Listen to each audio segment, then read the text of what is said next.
स्वच्छता और पानी के इस खास आयोजन में आइए नजर डालते हैं उन महिला सफाई कर्मचारियों पर जो हमारे समाज में और समुदायों में स्वच्छता और स्वास्थ्य को बनाए रखने में बहुत अहम भूमिका निभाती हैं, अक्सर बिना उस पहचान के जिसकी वो सच में हकदार हैं।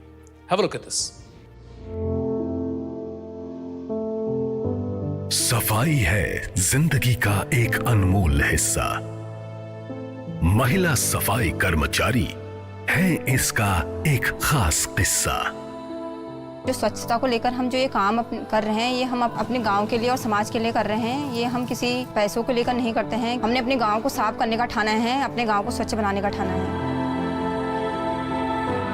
सुबह होते ही ये निकल पड़ती हैं, शहर को स्वच्छ बनाने के लिए मेहनत करती हैं। ड्रेनेज सिस्टम हो या शौचालय की बात, इनकी मेहनत से होता हर कोना साफ। समाज तो अपने अपने नजरिए से देखता है। वो तो यही कहेगा कि भाई टॉयलेट साफ करने जाती है, गंदा काम करने जाती है, कूड़ा उठाने जाती है। कदम कदम पर चुनौतियां, पर नहीं मानती है हार। इनका जज्बा, इनकी मेहनत रंग लाता है हर बार। इनके संघर्ष को सलाम है, आओ बढ़ाएं इनका मान। इनकी करें इज्जत और दें उचित सम्मान। मैं महिलाओं को बोलना चाहती हूँ, आप कमजोर मत पड़िए, हौसला रखिए, हिम्मत बढ़िए, आगे बढ़िए, एक दूसरे का भी हिम्मत बढ़ाइए। जब भी चलें साफ सड़कों पर, याद रखें उनका नाम। महिला सफाई कर्मचारी है हमारे समाज की शान। भारत की इन बेटियों को नमन है बार बार।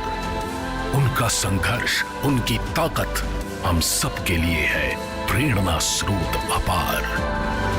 इनके परिश्रम की कहानी हर दिल में बसाएं। स्वच्छ भारत के सपने को साथ मिलकर सजाएं।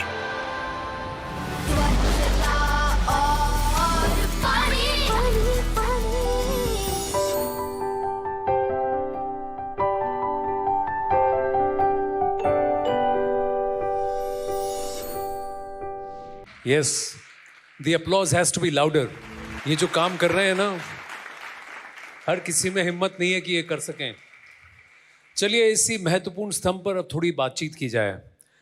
हमारे समाज के इस महत्वपूर्ण स्तंभ पर बात करने के लिए हम मंच पर बुलाना चाहेंगे चिंता देवी जी को, जो एक कभी इतिहास या कुछ साल पहले की बात कहूँ तो सफाई कर्मचारी हुआ करते थी। आज गया की डिप्टी मेयर हैं, उप महापौर हैं गया की। आइए चिंता देवी जी, नमस्ते, प्लीज सर, थैंक यू, बैठिए बैठिए। साथ ही हम बुलाना चाहेंगे जानी मानी अभिनेत्री सोहा अली खान को, जिन्होंने अपनी प्रतिभा के जोर पर अपने अभिनय का लोहा तो मनवाई है। साथ ही सोहा जी समाज सेवा में हमेशा आगे रहती हैं और मिशन स्वच्छता पानी में हमारे साथ पहले भी जुड़ चुकी हैं। सोहा जी नमस्ते, so good to have you, thank you, नमस्ते, आइए बैठिए।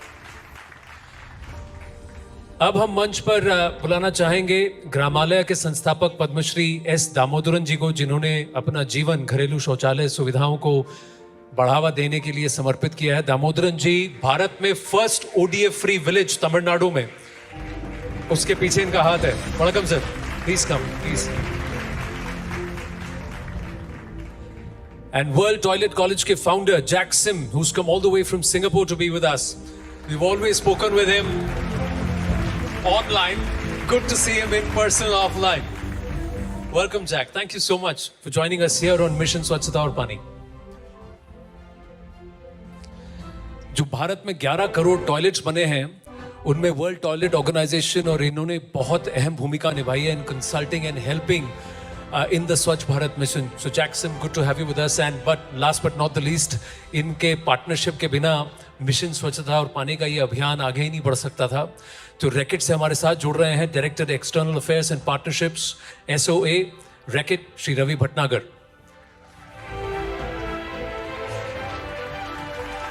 Good to see you, Ravi, आइए बैठिए।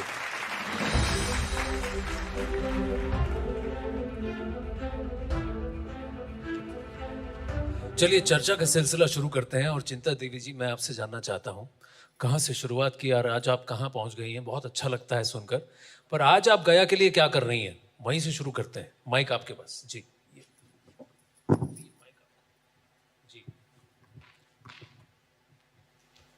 जीवन है तो पानी है, और पानी है तो जीवन है, और लड़का लड़की एक समान होना चाहिए। ये कहता है कि किसी का 3 लड़कियां हो जाता है तो कहता मेरा 3 लड़कियां हैं, और इसको कम मान सम्मान दिया जाए, तो ऐसा नहीं होना चाहिए। लड़का हो या लड़की हो, सबको एक समान करना चाहिए। ठीक है। अब तो हम पहले संघर्ष बहुत किए, बहुत संघर्ष किए। जो किसी का चिंता नहीं होगा उसको भी हमने साथ दिया। तो जिनकी कोई चिंता नहीं करता था, चिंता जी आप चिंता करती थी? करती थी। और इसके बाद जब हम 12 बरस के थे तब मेरा पिताजी गुजर गए, तो मेरा मम्मी बच गई। तो हमारा 2 बहन और छोटा छोटा था, और भाई नहीं है। भाई नहीं है, हम लोग 3 बहन हैं, चिंता, गीता, रीता। हाँ, तो वो लोग छोटी छोटी तो मेरा मम्मी ये निगम में काम करते जाता था, तो 12 महीने 14 महीना पर वेतन मिलता था। और तब तक हम क्या करते थे, 12 बरस की उम्र में दिहाड़ी वाला काम कर लेते थे। तो ऐसे कर कर के संघर्ष किए हम, और 2 बहन का शादी भी किए। और जब मेरा शादी का समय आया तो शादी हुआ और मेरा मम्मी गुजर गया, तो अकेले बच गए हम लोग 3 बहन। तो 3 बहन बचे, तो सबसे बड़ी हम हैं, और वेतन भी नहीं मिल रहा है। अब क्या करें, मेरा मम्मी गुजर गई, तो अब हम मम्मी वाला अपना ड्यूटी लेंगे, हम निगम में अब हम जाएंगे। तो सब लोग बोलिस कि आप निगम में काम करिएगा, इतना खूबसूरत है, इतना मोटी ताजी है, नहीं कर पाइएगा इतना गंदा काम। हमने बोले हमको नौकरी दो, हम काम करके आपको दिखाएंगे। नौकरी हमने ले ली। पर जब आप ये काम करने लगी चिंता जी, तो लोगों ने क्या कहा? एक बात, दूसरी बात कि आपके काम को कोई मान्यता मिलती थी, कोई रिस्पेक्ट मिलता था? बहुत बहुत। अब हम अपना ड्यूटी करने लगे निगम वाला, तो मोहल्ले, हर मोहल्ले में जाते थे झाड़ू लगाने के लिए, और कभी कभी मैला वाला बाल्टियाँ मिल जाती थी तो उसको माथा पर लेके जाते थे। गाड़ी लगा हुआ रहता था तो माथा पे ले जाके उसमें ढालते थे। ऐसे बाद में झाड़ू वाला काम मिला। हाँ, वो सरकार देखी ये काम करता है नहीं करता है, इसलिए वो मैला वाला काम दे दी, हमने कर ली। अच्छा, पर चिंता जी मैं आपसे जानना चाहूँगा, एक समय था जब आपसे सब काम करवाया जाता था, और कहीं ना कहीं वो सम्मान जो कि एक स्वच्छता कर्मचारी को, एक सफाई कर्मचारी को मिलना चाहिए, नहीं मिल। आज गया में क्या परिस्थिति बदल गई? आज तो आप उप महापौर हैं, आप तो डिप्टी मेयर हैं, तो आपकी अगुवाई में वहाँ परिस्थिति बदली है कि नहीं बदली? अब तो बहुत बदल गया, बहुत बदल गया। मतलब अब तो महीने महीने वेतन भी मिलने लगा, और सफाई भी ज़्यादा रहता है।